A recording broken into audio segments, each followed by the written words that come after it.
Magandang araw po sa inyo lahat mga kapatid. Welcome muli sa ating social media po sa late na Salmot Salita.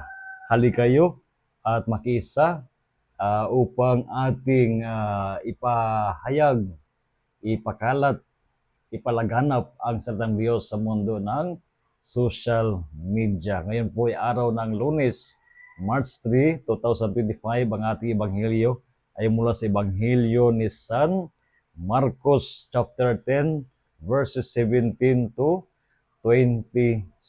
May isang tao na lumapit kay Jesus. Ito ay nagpatira pa sa kanyang harapan at siya ay nagtanong, "Good teacher, what must I do in order to inherit eternal life?"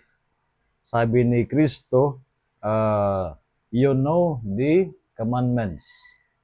At sinagot niya, ano yung mga commandments? You shall not commit adultery, you shall not bear false, you shall not defraud, you honor your father and mother. Lahat ay sinabi niya at sinabi pa niya na mula pa sa kanya pagkabata at ay ito ay kanya ng sinunod. At tinignan siya ni Kristo, sabi ni Kristo na you are lucky in one thing. Go, sell what you have and give to the poor. At ano ang nangyari nang sabihin ni Kristo ito? No? So ang tao ay sobrang nalungkot at siya ay umalis. Bakit? Sapagkat siya ay napagkayaman. Kaya sabi ni Kristo, how hard it is for those who have wealth to enter the kingdom of God. Talagang napakahirap sa isang mayaman, sa isang napakayaman ang pumasok sa kaharian ng Diyos, na mas mabuti pa raw yung kamelyo na pumasok sa karayom kaysa isang mayaman na pumasok sa kaharian ng Diyos. Imagine yung kamelyo, mas madali pa ipasok sa karayom, no, kaysa sa mayaman na pumasok sa kaharian ng Diyos.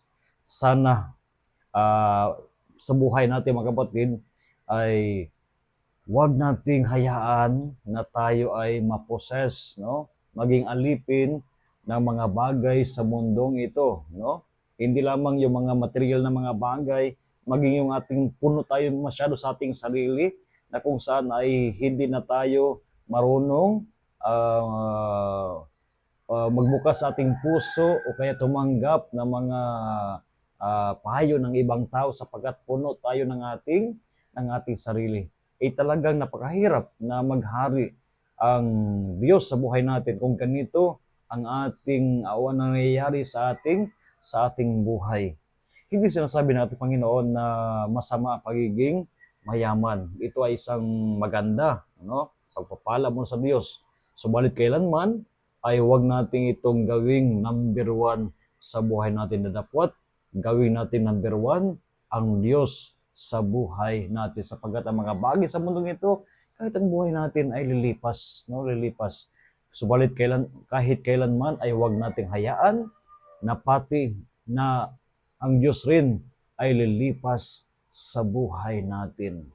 Pahalagahan natin ang hindi lilipas, ang tunay na yaman na walang iba kundi ang Diyos. Kaya sa ating pagpasok sa panahon ng Kwaresma, let us empty everything that hinder us upang ang Diyos ay maghari sa buhay natin. Pumasok tayo na may kababaan ng kalooban at pakinggan natin ang paanyaya ng Diyos sa ating araw-araw na buhay. So muli, God bless you all, and I invite you to share this Salmot Salita video sa inyong mga kaibigan at gawin nating viral ang salitang Diyos sa mundo ng social media. And of course, rest assured of my prayers for each one of you. God bless you all.